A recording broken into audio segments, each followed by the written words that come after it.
Today, the most honorable woman on the planet passed away. June 19th, 2016, on Father's Day.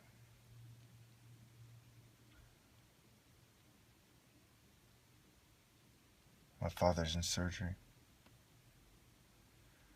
As I was driving, I saw someone in an old red truck that somewhat resembled the Challenger. Probably means nothing. As I was turning towards Morgan Hill, I saw this older Jew who seemed kind of happy. Had I been a lesser man, I would have hopped out. I would have stabbed him in the throat.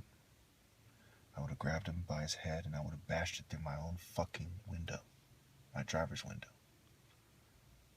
And I would have stomped him into the dust, little rocks, and broken pieces of gravel. And then I would have ran over him, forward and backwards, until my heart felt content. But I didn't. I kept going. Then I drove into the Masonic parking lot, fully intending to, we'll say, tell him how I feel about it.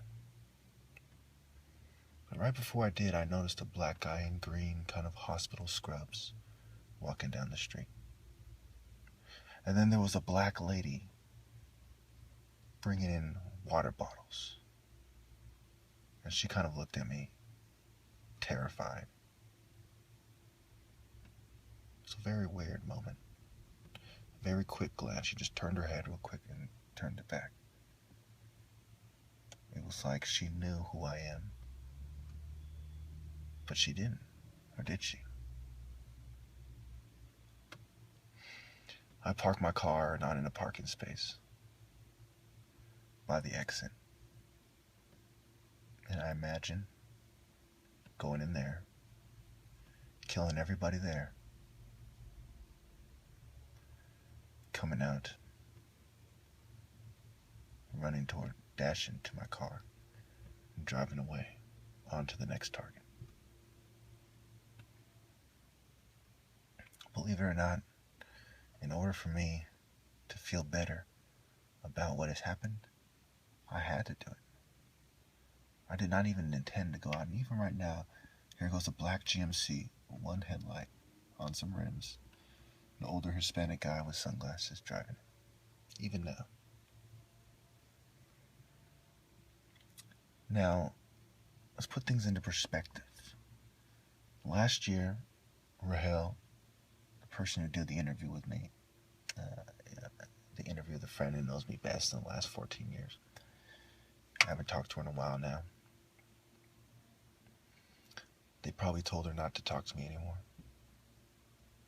She had told me that I want you to call your grandmother, and she kept expressing and stressing the importance of me calling my grandmother. Specifically the one in Africa, not my white grandmother, who's coming to live with us, by the way. And she said ask her for advice and talk to her. The very last time my grandmother had called, like with all other relatives, I avoided talking to them on the phone. That's just how I am. Because of society taking away my rightful position in life, I feel not true shame, but more embarrassment. Not true humiliation, but embarrassment.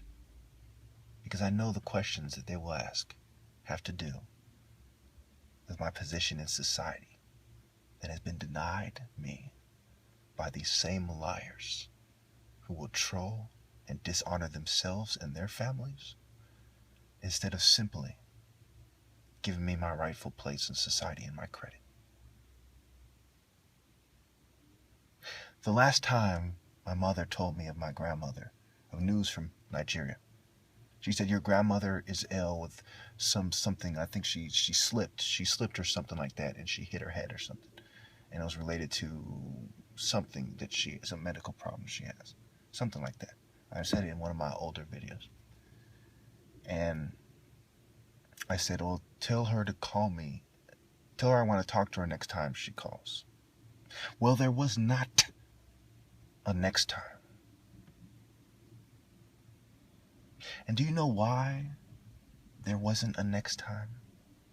Because these Jews, these whites, these Sambos, these Freemasons, they killed her. Rahel didn't have some message from God. That is simply what they wanted me to believe, to get me to listen to women about what is divine. These people will kill your family just to get you to listen to some feminist harlot. And don't be surprised. Feminists are notorious for killing innocent people, including babies, in order to have their way and more of an influence on society. They kill people and they break down families.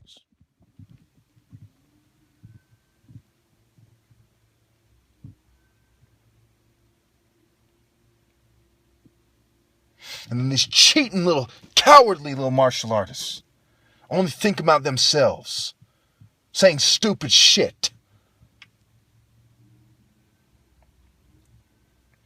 Since when has it become honorable to pretend that you are better without accepting a challenge? If you are too honorable to compete, then you are too honorable to speak on it.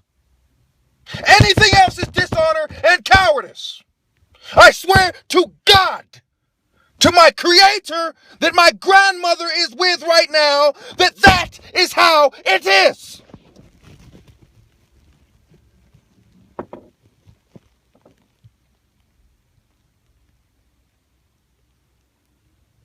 And even if the Jews and the whites killed 1,000 family members, that would just make their fate that much more violent and me that much more determined.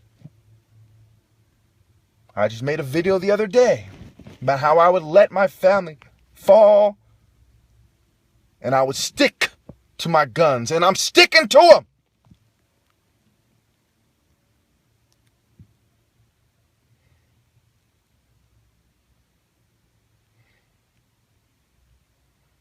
The hopes for the Masons and their New World Order,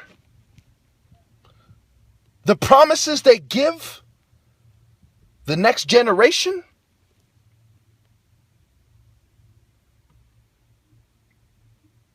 they die with her.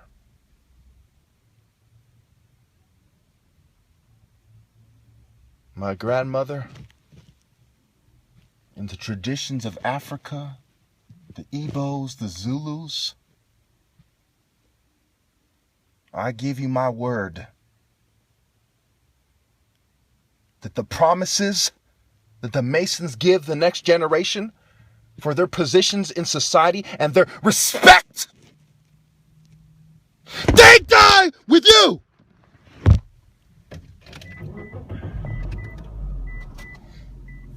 They shall die with